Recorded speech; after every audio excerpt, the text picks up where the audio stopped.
कुछ दिन पहले कुछ ऐसा हुआ मेरी लाइफ में जो एक्सपेक्टेड नहीं था।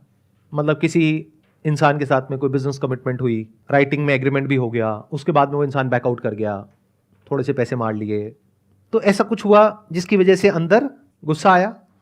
गुस्सा कब आता है हमें? जब हम जो एक्सपेक्ट कर रहे होते हैं वैसा नहीं होता है, या फिर कुछ ऐसा होता है जो हमें पसंद नहीं है, चाहे वो प्रॉब्लम इतनी बड़ी नहीं है। यानी कि ये जो मैं अपनी सिचुएशन से रिलेट करके बता रहा हूं, मेरे स्टैंड पॉइंट से देखोगे तो वो फाइनेंशियल लॉस बहुत बड़ा नहीं है, छोटा सा है, लेकिन उसकी वजह से गुस्सा बहुत बड़ा है क्योंकि उस इंसान ने धोखा दे दिया। मतलब इसके पीछे क्या है? एक एक्सपेक्टेशन है मेरी कि वो इंसान इस तरीके से एक्ट करना चाहिए था और उसने नहीं किया, कुछ अनफेयर हुआ मेरे साथ में। तो जैसे ये फीलिंग आती है कि मेरे साथ में कुछ अनफेयर हो रहा है तो गुस्सा आता है हमें। यहां से गुस्से की शुरुआत होती है। अब इसको आराम आराम से देखना क्या होता है, मैं आपको बिल्कुल एग्जैक्ट बताता हूं। ब्रेन के लेवल पे आप सबके साथ में ऐसा होता है, बट आप कभी बैठ करके इस चीज को ऑब्जर्व नहीं कर पाते हो। मैं मतलब डेली आप मान के चलो आधा से 1 घंटा 2 घंटा बैठता हूं और वहां पर बैठ करके आराम से ऑब्जर्व करता हूं कि मेरी ब्रेन में क्या चल रहा है। तो मैंने क्या देखा कि ब्रेन में बहुत ज्यादा प्रेशर क्रिएट हुआ पड़ा है। मतलब एक एनर्जी है जो बहुत तेजी से चल रही है और उस वक्त मन कर रहा था कि किसी भी तरीके से इससे मैं फ्री हो जाऊं। मतलब उस टाइम पे उस सेंसेशन को कंट्रोल करना वाज नेक्स्ट टू इम्पॉसिबल। तो मेरा मन क्या कर रहा था कि उस इंसान को फोन मिलाऊं और अपने अंदर की जितनी भड़ास है सारी निकाल दूं। बट मैंने क्या किया, ये करने की बजाय I sat with that sensation और मैंने उसको देखना शुरू किया और मैं देखता रहा नियर अबाउट आधा पौना घंटे तक, और उसके बाद में वो धीरे धीरे डिसॉल्व हो गई। तो क्या होता है कि वो जो प्रेशर बिल्ड होता है ना अंदर, तो वो किसी भी तरीके से बाहर आना चाहता है, और जब वो बाहर आना चाहता है तो वो कई बार होता है कि उस इंसान पे बाहर आ सकता है और कई बार नहीं आ सकता है। मान लो वो इंसान आपसे पावरफुल पोजीशन में है, या मान लो कि अगर आपको पता है कि ये गुस्सा अभी उस इंसान के ऊपर बाहर आया तो आपको कोई बहुत बड़ा नुकसान हो जाएगा, तो अब वो कहीं और निकलता है।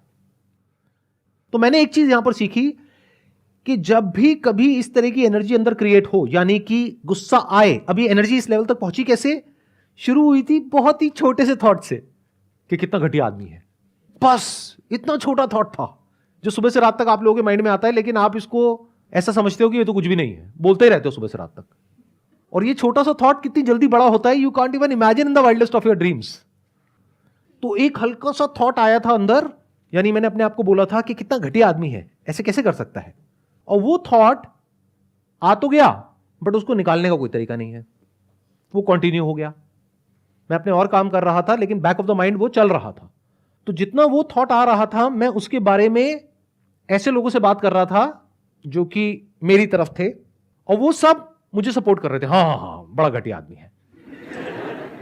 तो वो थॉट और पक्का हो गया, तो मुझे वैलिडेशन मिल गया कि मैं सही सोच रहा हूं। अब अगर मैं सही हूं और सामने वाला गलत है, और 10 बंदे मेरे आसपास वाले कह रहे हैं कि वो गलत है और तू सही है, तो वो तो थॉट और पक्का हो गया। अब वो थॉट बहुत तेजी से घूमने लग गया। ये पूरी प्रोसेस चली थी आई थिंक 2 से 3 दिन, उसके अंदर अंदर ये काम हो गया था। और फाइनली 2-3 दिन बाद में जा करके मुझे खुद भी नहीं पता लगा कब मैं एक ऐसी सिचुएशन में बैठा था जहां पर कि मेरे को हेडेक हो रहा था और ब्रेन में इतनी तेजी से वो सेंसेशन चल रही थी, जिस टाइम पे I was in a kind of a situation कि अगर वो मेरे सामने होता इंसान तो पता नहीं क्या हो जाता। अगर मेरी जगह कोई और होता तो वो पक्का रिएक्ट कर देता, वहां पर नहीं करता कहीं और कर देता और कुछ ना कुछ रायता फैलाता। क्योंकि जैसे ही आप रिएक्ट करोगे इस स्टेट में, विच इज एंगर, तो बाहर क्या निकलेगा? एंगर। तो वो जो एनर्जी होगी जहां भी जाएगी, जिससे भी जाकर के टकराएगी, वहां से सामने से एक रिएक्शन आएगा।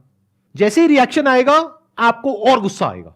यानी उस गुस्से में अगर मैं उस इंसान को मैसेज कर देता कि तू ऐसा कैसे कर सकता है, तू कितना घटिया आदमी है, ये है वो है, कुछ ना कुछ रायता मैं जरूर फैलाता, तो सामने से कुछ ना कुछ रिएक्शन आता, और रिएक्शन आते ही मेरी जो साइकिल है ये और स्ट्रांग हो जाती, गुस्सा और बढ़ जाता, फिर मैं कुछ और बड़े लेवल पर रिएक्ट करता, फिर सामने वाला भी बड़े लेवल पर रिएक्ट करता। तो मैंने उसको बर्दाश्त कर लिया, उस इंसान को नहीं, अपना ही जो थॉट था जिसकी वजह से वो फीलिंग्स, इमोशंस, सेंसेशंस ट्रिगर हो रही थी, उसको देख लिया आराम से बैठ करके। और मन कर रहा था उस वक्त कुछ करने का, लेकिन कुछ नहीं किया। And next day everything was normal. अगर वो बंदा आपको दोबारा फिर से मिल जाए तो? अब अगर वो मिल जाए तो कोई दिक्कत नहीं है, क्योंकि उस प्रॉब्लम को सोल्यूशन निकल गया अगले दिन। क्योंकि अगले दिन मैं इस सिचुएशन में था कि मैं उस प्रॉब्लम का सोल्यूशन निकाल सकता था। आराम से बैठ करके इस चीज़ को देख पा रहा था कि अगर ऐसा हो भी गया तो इसका मतलब ये नहीं है कि एक इंसान चोर है तो पूरी दुनिया चोर है, या एक इंसान घटिया है तो सभी घटिया है। ये गलती हम कर बैठते हैं, और उसकी वजह से क्या होता है, हमारा पूरा वर्ल्ड व्यू चेंज हो जाता है। देन हमारा नेचर ही ऐसा हो जाता है कि हमको हर एक पे गुस्सा आने लगता है। और ऐसे बहुत लोग हैं, सड़क पे आप जा रहे हो, हल्का सा टक्कर हुई भी नहीं है, थोड़ा सा उसके पास पहुंच गए, और इधर से उसने देखा, आपने बड़े भोलेपन से उसको देखा, बताऊं तेरे को, तो क्या बताएगा भाई, कुछ नहीं हुआ है, और क्यों बताना है तुझे मुझको, मैं कौन हूं। मतलब समझ रहे हो, वो इंसान भरा पड़ा है गुस्से से। और ऐसे बहुत लोग हैं जो हमारे आसपास में घूम रहे हैं। तो इस तरह से आप देख सकते हो, वो तब देख सकते हो जब आप खुद कूल और काम हो। अगर आप भी अंदर से भरे पड़े हो और वो जो सामने वाला है गाड़ी वाला वो भी भरा पड़ा है, तो हो गया काम। फिर तो दोनों अपनी अपनी बीवी का गुस्सा एक दूसरे पे निकाल देंगे। ये जो चीज होती है, अगर इसको सही टाइम पे ना रोका जाए तो फिर ये आपकी नेचुरल स्टेट बन जाती है। जैसे मेरी जो नेचुरल स्टेट है वो है आराम से कूलली कामली पीसफुली अपना मजे में रहता हूं। तो अब ऐसे में क्या होता है कि जैसे ही ऐसा कुछ होता है, कभी महीने में 2 महीने में एक बार कोई भी सेंसेशंस आई अंदर, तो मैं उसको देख लेता हूं। तो वो मेरे लिए अननेचुरल स्टेट है। और इसका उल्टा भी हो सकता है कुछ लोगों के लिए, कि उनकी नेचुरल स्टेट है रिएक्ट करने वाली है। कोई कुछ बोल के तो देखे। जैसे मैंने कुछ हस्बैंड वाइफ को देखा है, इस तरह का रिलेशन होता है, कभी साथ में बैठे हुए हैं, जरा सा मतलब दोनों एक दूसरे की वेट कर रहे हैं, कुछ बोल तो सही तू। और इधर से इसने बेचारे ने हल्का सा कुछ बोला, चाहे वो नहीं भी बोला जो वो एक्सपेक्ट कर रही थी, लेकिन उसने उसको फटाफट से कनेक्ट किया, हाँ हाँ तेरी माँ भी तो ये, वो तो माँ पे मत जाइयो। कुछ भी चल रहा है, भरे पड़े हैं और एक दूसरे पे फटने के लिए तैयार हैं, कभी भी फट सकते हैं। तो अगर आप ऐसा बनना चाहते हो तो दैट्स योर चॉइस, कोई बात नहीं, कोई नहीं रोक रहा आपको, फटो जितना फटना है फटो। बट याद रखना कि अगर कोई आपसे बड़ा फटने वाला मिल गया तो ब्लास्ट बड़ा भी हो सकता है, अनकंट्रोलेबल भी हो सकता है, और वो हो सकता है पूरी लाइफ के लिए आप रिग्रेट करते रहो। तो बेटर सोल्यूशन क्या होता है, जब भी गुस्सा आए, never say anything, never do anything, just bear it. उसको ऐसे देखो पेन की तरह, इट्स पेनफुल। जब भी हमको दर्द होता है तो हम चाहते हैं कि उस दर्द से हमको छुटकारा मिल जाए फटाफट से, चाहते हैं ना। और उससे छुटकारा पाने का हम क्या इलाज निकालते हैं कि अंदर जो भी चल रहा है जा करके सारा एज इट इज सामने वाले को बोल दो, बिना किसी फिल्टर के, बिना किसी लेयर के। बट हम सुनने को तैयार नहीं है। अगर सामने वाला भी बोल जाए तो गड़बड़ हो गई ना। तो इस तरह से जब आप आराम से ठंडे दिमाग से चीजों को देख लेते हैं और इसको आपको बियर करना आ जाता है, तो अब आपके पास में एक बहुत बड़ी क्वालिटी है जो बहुत सारे लोगों के पास में नहीं है। यानी जिस वक्त गुस्सा आ रहा है उस वक्त आप रिएक्ट नहीं करोगे, जिस वक्त सामने वाला गुस्से में है उस वक्त आप वहां से चले जाओगे। मतलब सिंपल से रूल है 2, कि जब सामने वाला जरूरत से ज्यादा गुस्से में है, चुपचाप वहां से निकल जाओगे, निकल सकते हो तो। सर जैसे हम ऑफिस में काम करते हैं, हमारे बॉस ने मुझे कुछ बोला गुस्से में, तो हम काम छोड़ के भाग जाएं? नहीं, आप काम छोड़ करके नहीं भाग सकते। आप बड़े पोलाइटली उस बॉस को बोल सकते हो कि जो आप बोल रहे हो वो बात सही है, लेकिन कहने का तरीका ठीक नहीं है। सर उनसे कुछ बोल ही तो नहीं सकते। तो ऐसी जगह काम क्यों करते हो? और अगर ऐसी जगह काम करते हो तो यहां पर आकर के कैमरास लगे हुए हैं, वीडियो में ये सब क्यों बोलते हो? उससे कोई दिक्कत नहीं है सर, देख भी ले तो कुछ नहीं होगा। अभी तक तो उन्होंने देखा ही नहीं था, अभी इतना कुछ हो रहा था। अब जब देखेंगे तो पता नहीं क्या क्या होगा। कुछ नहीं होगा सर, क्या ही कर सकते हैं। आप धमका रहे हो उनको? नहीं सर, ये नहीं कहता, धमका नहीं। आप उनको चैलेंज दे रहे हो? नहीं सर। और कुछ कहना चाहते हो या हो गया? इससे ज्यादा और क्या ही कह सकते हैं। ये पार्ट आप रखना चाहेंगे वीडियो में, एडिट कर दें हम? तो सर कोई दिक्कत नहीं।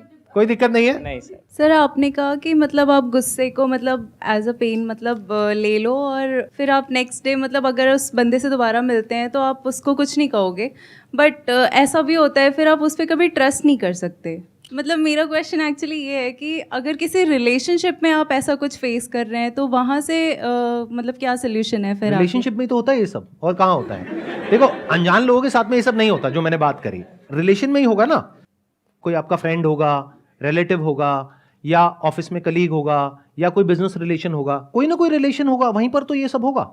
अनजान से क्या फर्क पड़ता है? अनजान से तो अगर थोड़ा बहुत हो भी गया तो तू अपने रास्ते में अपने रास्ते। तो अब सवाल उठता है कि क्या करें अगले दिन आप ठंडे दिमाग से पहले आप देखो सामने वाले की सिचुएशन क्या है, सही टाइम मिले बात करने का तो किसी और टॉपिक से करके फिर उस टॉपिक पर आप वापस आ सकते हो अगर आपको जरूरत लगती है तो। बट अगर आपको ये क्लियर है कि सामने वाला बंदा चोर है, तो फिर बात करने का कोई सेंस ही नहीं है। अब तो बिल्कुल ऐसा है कि किसी की फितरत है मान लो काटने की, और आप जा करके उसको कह रहे हो कि भाई तू कुत्ता है, काटता है, वो और काटेगा क्योंकि उसके माइंड में वो कुत्ता नहीं है। समझ गए ना मैं क्या कहना चाह रहा हूं? राइट। मैं इनडायरेक्टली बोल रहा हूं क्योंकि किसी इंसान को कुत्ता बोलना अच्छा नहीं लगता, गाली होती है। तो एक्चुअली मतलब मैं जैसे जो बहुत क्लोज रिलेशनशिप्स होते हैं जहाँ से आप इजीली आउट मतलब आपके पास ऑप्शन नहीं है कि आप एकदम बाहर निकल जाओ, क्योंकि बहुत सारे सेंटिमेंट्स, बहुत सारे लोगों के इमोशंस जुड़े होते हैं। Like I am talking about husband और वाइफ का जो रिलेशन होता है, अगर वहाँ पे कॉन्स्टेंटली ऐसी चीज़ें हो रही हैं कि आप आगे फिर उन पे ट्रस्ट नहीं कर पा रहे हो, तो उस सिचुएशन में क्या करना चाहिए?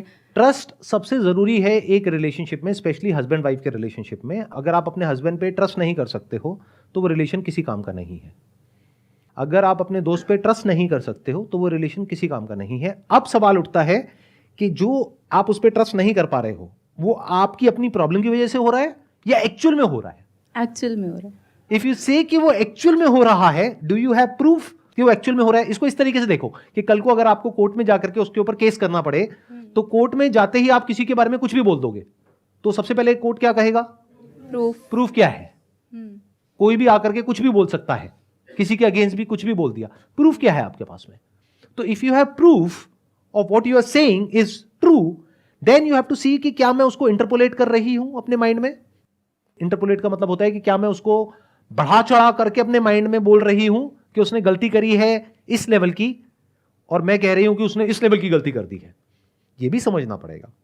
तो it is not that simple and that straightforward, but इस तरह की क्रिटिकल थिंकिंग के लिए you need to have a peaceful mind. तब आप एक्चुअल में देख सकते हो, एक्चुअल में समझ सकते हो कि एग्जैक्टली चल क्या रहा है। सर अगर कोई गलत कर रहा है आपके सामने और बार बार वही गलती कर रहा है, वो एक बार को हम चलो आपके कहने पे सर हमने मतलब करा भी है कि ठीक है गुस्सा आ गया, घर बैठ गए, फिर आता सामने, फिर वही होता है बार बार, फिर बैठ गए, तो सर कैसे मतलब कैसे रोके अपने आप को? नहीं तो इसका मतलब आपने मेरी वीडियोस ध्यान से नहीं देखी। देखो मैं बताता हूं, मैं ये नहीं कहता कि अगर कोई आपके साथ में गलत कर रहा है तो आप चुपचाप बैठ जाओ और कुछ मत करो डर करके। मैं कहता हूं लड़ो, लेकिन शांत मन से लड़ो। अगर गुस्सा आ रहा है तो पहले अपने गुस्से को शांत होने दो। जब गुस्सा शांत हो जाए तब आराम से ठंडे दिमाग से लड़ो।